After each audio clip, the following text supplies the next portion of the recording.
What's going on, Cokesbury? How are you? Good. My name is Josh French. I have the honor of serving as Director of Student Ministries right here at Cokesbury Church. And while Mark is away celebrating a wonderful story down in Ottawa, he asked me to just step in. And what an honor it is to come here and share my story with you. And so let's tell some stories. All right. Again, my name is Josh. I'm from Sevierville, Tennessee. I grew up with a very normal childhood. I had two parents who loved each other and loved me and my younger brother. I went to Seymour High School. I was a four-year letterman, varsity basketball. No big deal, please don't get up. And so it was just very normal. Like, we played sports, we went to church, and if we didn't go to church, we didn't get to play sports. Those were the rules in my house. And the coolest thing is both of my parents, when started in fifth grade, worked for Dollywood. So yeah, you definitely wanted to be my friend in the summer because that meant every day was go to work with Dad Day. And that meant we got to go to Dollywood for free. So what a childhood I had, and making all those memories and singing Applejack and 9 to 5 and every other hit that Dolly has had over the years. Know them right here. Hide those words in my heart as if they are scripture. But another thing, this story starts 15 years ago. As I mentioned, I played basketball in high school. In my very last game of my senior year, I took a charge because I'm a team guy. You know, I'm willing to sacrifice my body for the team. But I fell on my tailbone and I shifted a few vertebrae in my lower back, which required a couple weeks of chiropractic care just to get everything back in line, so I didn't walk with any pinched nerves or pain in my leg or what have you. But there, I was reacquainted with a beautiful redheaded girl named Tabitha. Yeah, Tabitha was a year older than me, and we had known each other since I was in the 6th grade. She was in the 7th, but because I'm going to this chiropractor's office where she frequents, we get to talking, and just to mention, she remembers who I am. Let's put it that way. Fast forward, now I've got a prom date. Not any prom date, a college girl prom date. So you talk about stud muffin, Seymour High School, 2003, that was me. Let's fast forward.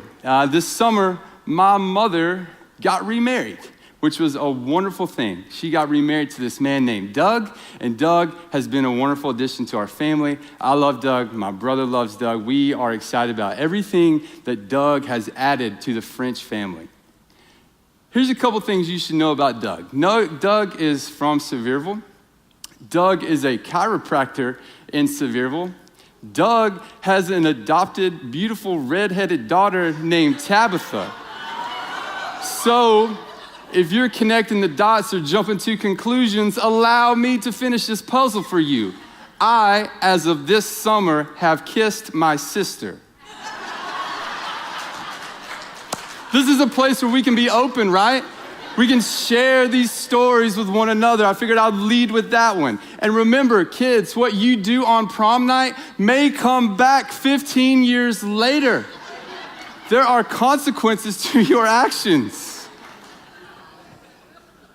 It was cool to kiss a college girl, though. Let me say that. So families are weird. My family got a little weirder, but better over the summer with the addition of Doug. But we had a very normal childhood, and so I'm excited to share some of these stories about my life, and we're sharing some hard words from Jesus in the process. So Mark has mentioned hard words that involve Jesus and a sword. That one was kind of tough to swallow. There are other hard words throughout the Bible where you have to, pull out your eye, or get rid of your mother or father or your brother or anything like that. But tonight, we're going to switch it up. So let's look at Matthew 28, 18 through 21, and here are this week's hard words. This is part of the Great Commission. That's where we are in Scripture. So pick it up in verse 18. Jesus came and told his disciples, "I have been given all authority in heaven and on earth. Therefore, go and make disciples of all the nations, baptizing them in the name of the Father and the Son and the Holy Spirit. Teach these new disciples to obey all the commands I have given you, and be sure of this," here are the hard words, "I am with you always, even to the end of the age." There's no sword, there's no divorce, there is nothing there but a reassurance that Jesus is going to go with us until the end of time. Here's why those words are hard for me. As I said, I had two parents that loved each other and loved my brother and I. I'm 33 now, so let's say when I was like 29, the timeline, I'm getting it kind of confused, but a few years ago, my dad started to live a life that I had never known. And that means that he fell out of love with my mother, our parents were divorced, and our relationship became very, very strained. There was about a year of this where I didn't understand what was happening. There were times, and remember, I'm living in, you wouldn't know this because we just met. I'm living in Raleigh, North Carolina at the time with my wife. And, we're going through, and I'm working at a church there, United Methodist Church there. And through some of this pain and through some counseling, I'm able to start kind of preaching from all this pain. And messages such as, man, my relationship with my father is on the rocks. But here's what I'm going to do. I'm going to pray that God changes my heart first. And I'm going to pray that he works in me and I become compassionate and I become sympathetic or I become empathetic or I become open to a reunion with my father or whatever he may need. And also, not only that, but I will be quick to extend grace and mercy and forgiveness or whatever he needed for our relationship to become reconciled. This was my prayer for a very long time. And then my wife and I became pregnant. Our little girl, she'll be 2 in November, and she's just, the best. So we become pregnant in the spring of 2016, and so I'm working on being a dad. I'm trying to reconnect with my dad, and then we started our family vacation. We were in Charleston. My wife and I went down early because this will be our last vacation without a child forever, right? That's how that works. So she's 5 months pregnant or so, and we're in a hotel room in Charleston, and my mom calls. And she said, hang on a minute, I'm going to conference your brother in. That was never good when my brother needed to be on the phone with us. And I'll never forget these words. I'm sitting, the phone is on speakerphone, and she asked that because she wanted my wife, Jenny, to hear this. The phone was sitting on a refrigerator, and I'm leaned up against the wall, and she says this, Joshua, I just want you to know that your father committed suicide.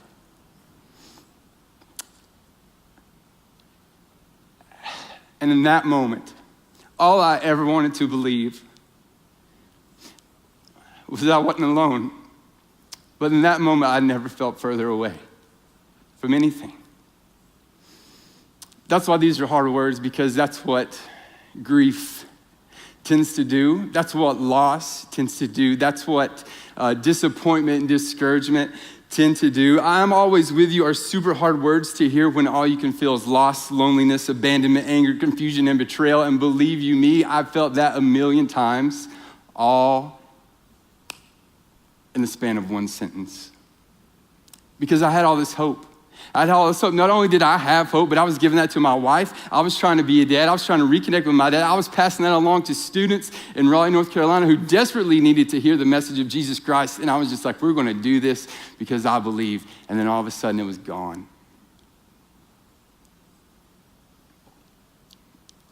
I found myself saying, God, how can you be with me when life sucks this hard? Seriously, if this is it, because I'm doing what I'm supposed to be doing, I'm keeping my end of the bargain, bud, but where are you? Where are you in this loss? Why do I feel this way if I am what you called me to be? So here's how that story goes from that point forward. I begin to shut down and probably allowed that to happen longer than it needed to. I shut down emotionally, physically. I would go to work, but I would just kind of sit in my office. And shout out to the church that I was at the time for being gracious enough and spacious enough to allow me to process. But I shut down. After that, I grew comfortable with being disconnected because when people give you space, you get used to that space. And I grew comfortable in that. I built walls. I built walls that said, I'm fine, okay? I'm gonna make it. I just lost my father, a guy that I loved and wanted to be loved by more than anyone else on planet Earth, but I'm fine. So I put up that wall. Inside, broken.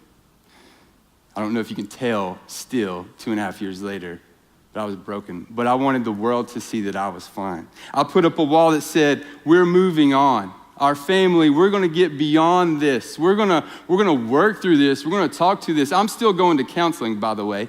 We're gonna move on. We're gonna be okay. But inside I was going, no. I'm gonna stay right here till I figure this out. There was no moving on, but there was a wall that told everybody else that that's exactly what I was trying to do. There was a wall that said, I'm grieving, that I'm processing this. And I truly believe that grief is a gift from God. That's a little way of saying, you know what, something's not right here. We need to work through that. I had a wall that said I was grieving, but all I really wanted to do was stay mad and be mad because being mad felt right. Being mad felt good. I never allowed myself to be mad, but now I had a good excuse. I was in counseling one time, and the counselor even looks at me and he goes, why are you so angry still? We had done a lot of hard work, but in that moment I answered him as honestly as I've ever answered any question. And I said, because if I stop hating my father, I'll have nothing of him left. But I had a wall that said I was grieving and I was moving on and I was doing fine. Like any good house, I had 4 walls. And so I put up an emotional wall, an emotional wall that didn't allow emotion to pass through or come in.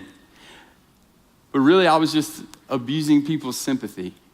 People were being sympathetic to me and trying to be empathetic, but I just responded with outbursts or no thanks. So it was always a lack of or an overcoming emotion. And like any good house, there's a roof on it. And mine said, leave me alone. I don't need this. Look, I'm fine. We're moving on. I'm grieving. Look how emotional I can be. Leave me alone. This is what I had built for myself. But on the inside of that, every time I looked up, I was isolating myself. Nothing good comes from that. I was isolating myself. Not only had I built walls to people that I love, that people loved me, I built it to the world, but it was just a fake fortress of safety. I had created a world and an illusion that I was doing okay, but inside there was nothing going on but madness and chaos. Do you remember that scene from Home Alone where, hard segue. You don't have to just, there's gonna be a few of those. There's a scene in Home Alone where Kevin has been watching that movie, what's it called? Angels with Filthy Souls. And he starts to kind of feel himself a little bit, and he gets tough, and he gets brave, and he opens the door, and as soon as his feet hit the sidewalk, he goes, hey, I'm not afraid anymore. You hear me? I'm not afraid anymore. And as soon as he says it that last time, here comes that old man, just like slinking in, dragging that bucket with him. Kevin gets one look at that shovel, goes, ah, and turns around, runs upstairs, screams into the camera, runs into his parents' bedroom, and hides under the covers. If you've seen that scene, you've seen my emotions since 2016. Every time that I would even peek outside and yell, I'm not afraid anymore, the real world would prove that I was scared to death. And I would run in, hide in a fake fortress, and pretend like everything was okay. That's how I treated my grief, moments of fake bravery that ended with cowering in fear in my safe place. Here's the other more dangerous thing that happens when I stay in that fake fortress, when I stayed under the covers, is that I forget that God even exists. Because remember, I don't feel like we're together in this one. I feel all alone. So much so that I think God fails to exist. And when I do that, when I forget that God exists, that he's very much real and very with me in this thing, I worry and I'm fearful. I become prideful and I become stubborn, AKA I like to control. You know what happens in that little fortress I built for myself? Only what I say happens. Man, that's pride, that's stubbornness, that's control. Do we have any people that like to be in control? Hand up. Yeah, there we are. Where my control freaks at? We're not here to celebrate that, guys. When I forget that God exists, I believe in what others say, so I ignore God and live in fear. Now, here's a beautiful example of that. My dad worked at Dollywood. He was a Southern gospel musician. He entertained, and this is not a fake number, millions of people every year. So he had fans, okay? For his demographic, they were stars. So in my grief, I get on Facebook and stay there till 5 a.m. And I don't know if you're familiar with a comment section on anything, but nothing good ever comes from a comment section. Nobody ever reads the comments on an article or a YouTube video and goes, I have spent my time wisely tonight. There were people that I've never met, people that I have no idea who they were, that were being critical of us about the funeral plans for my dad. First of all, it's not your dad, it's my dad. We'll do the funeral how I want to do the funeral. But these are the things that I became consumed with. I was up till 5 a.m. in a Facebook comment section and was so mad I could not sleep. This is what happens when I forget that God exists, that people's opinions, strangers' opinions, hiding behind a keyboard, literally keep me up at night. When I forget that God exists, I feel shame and guilt. So I try to prove myself to God. I start playing that what if game that no one ever wins. I said, man, if I'd have been a better son, maybe my dad wouldn't have. Or, if I'd done things differently, if I had just, and then I just go down this path that just leads to nowhere. When I forget that God exists, I want my desires met by any means, so I forget what God has done and the promises he's kept. Remember, at this point in my life, we're starting a family. I've become married. I've got a great job at a great United Methodist Church in Raleigh, North Carolina. I've got a big congregation, a group of students who love me and I love them dearly. And I feel like I'm doing what God has wanted me to do. But things changed in that moment. When I felt alone, I forgot what God had already done. I forgot about the countless promises he made in this book here. I forgot about the countless times that he had been with me in my grief. But God, this is bigger. This is different. We've never been here before. How can you handle this?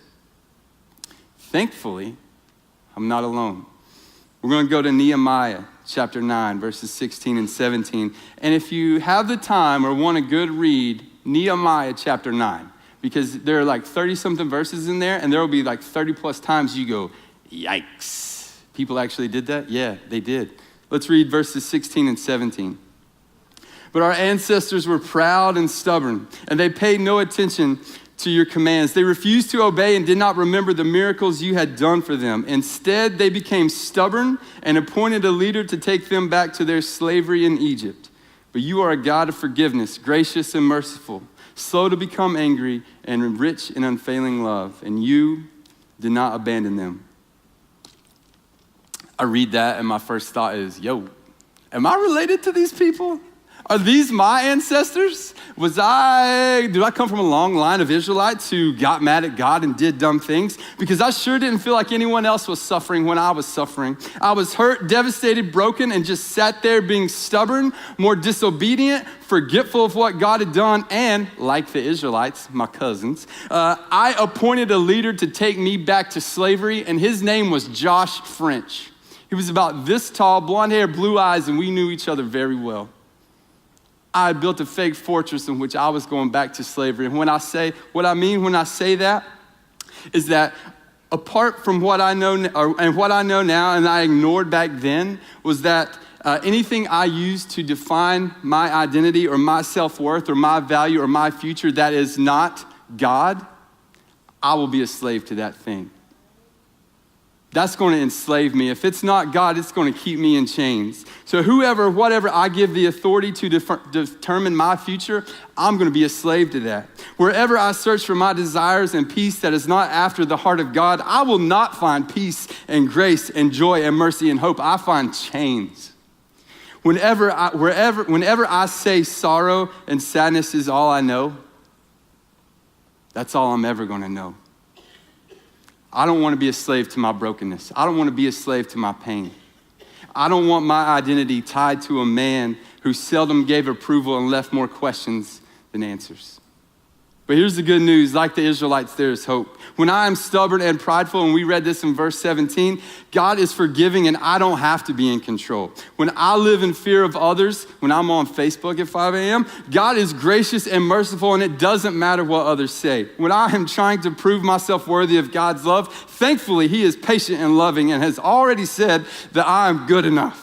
So my life doesn't have to be defined by guilt and shame. When I'm looking for a God, little g, elsewhere, our God, big G, is reclaiming his children and I can lose these chains. Woo. Here's some more hard words from Jesus. This comes from Matthew 16, 24 through 26. And then Jesus said to his disciples, if any of you wants to be my follower, you must give up your own way. Take up your cross and follow me. If you try to hang on to your life, you will lose it. But if you give up your life for my sake, you will save it. And what do you benefit if you gain the whole world but lose your own soul? Is anything worth more than your soul? Man, there's a lot of action words in that passage. A lot of action words, and I've spent a lot of time hiding in the same spot. Maybe the toughest thing Jesus said was that I've got to move, that I have to leave this safe place, this fake fortress that I've built for myself. And the ironic thing is what I've decided in my mind was a haven for safety. All these walls that I built, that's going to keep me safe. That's the very thing that's slowly killing me and draining the life from me every single day. There's a decision ahead. It's not only going to change my life, but the two women that I live with. Am I going to get tired of being tired, take a risk at being vulnerable with people, kick down a few walls, get rid of an ego, take up my cross and follow Jesus? Or am I going to be okay with never being okay? Because that decision is on the horizon. That is a decision that I've got to make daily. So what's Jesus saying to me here? To paraphrase, I think Jesus is saying, hey man, if you really want to do this, we got to go. Because this thing you've created, it's not what you were created for. For me, I've built a pretty sweet prison of walls, separating myself from truth and healing. And here's the thing with being vulnerable. It hurts. It hurts so bad. I was having a conversation about this just this week. And I explained it like this, that I didn't want to be vulnerable because it felt like I was opening up my chest and starting to pull out stuff one at a time and being forced to watch it. And then you just have to keep doing it. And then you got to do it again. And next thing you know, my guts are on the table and I've got nothing left to hide. And whether it's spilling your guts or peeling it or peeling back layers or whatever it is, you know, that person I was talking to looked at me and said, well, you're comparing being vulnerable to dying. I said, yeah, that's what it feels like, man. It feels like I'm dying a little bit every time. But I think it's in that moment where I peel it back, where I knock down a wall. I think that's when God kind of leans in. And he just goes, more. I want more. Because eventually, when it's out there and when it's open, I know that God is going to look at me and go, there you are. That's my son. That's the one I love. And man, it may feel like dying, but that's what we're called to do. Jesus says we got to go. We got to move. We got to do something. And man, I want that. In just a second, the band's going to come back up. But man, I want that peace. I want to know what it's like to be loved and to turn and give that love away. When my wife and daughter look at me, I want them to know that I was not only doing my best to love Jesus every single day, but doing an even better job of being loved by Jesus every single day. Jesus never said this would be easy. He never said it would be quick, but he did say we wouldn't be alone. And he also said, we've got to go. One of the coolest things I've ever done, I was in Raleigh, North Carolina, following months of intense counseling. We were on a beach retreat. There were 182 students and adults in a room that cared about me. I got a chance to tell this story, but like that version of a couple years ago. Man, the things that God did through that, the relationships that he built through that, because I was just willing to be like, here's a little piece. Here's a little piece of me. And I love my dad. I'm always going to, and there's always going to be a little piece of my heart that's missing. I may never be whole, but I certainly can be healed. We've got that chance. I'm so glad you're here. I'm so proud of everyone that's willing to be brave enough to come through those doors and make a move toward being healed. If you want to come and pray, man, the altar is open. There's a care room just outside that door. I'm glad you're here. Thank you for letting me be with you.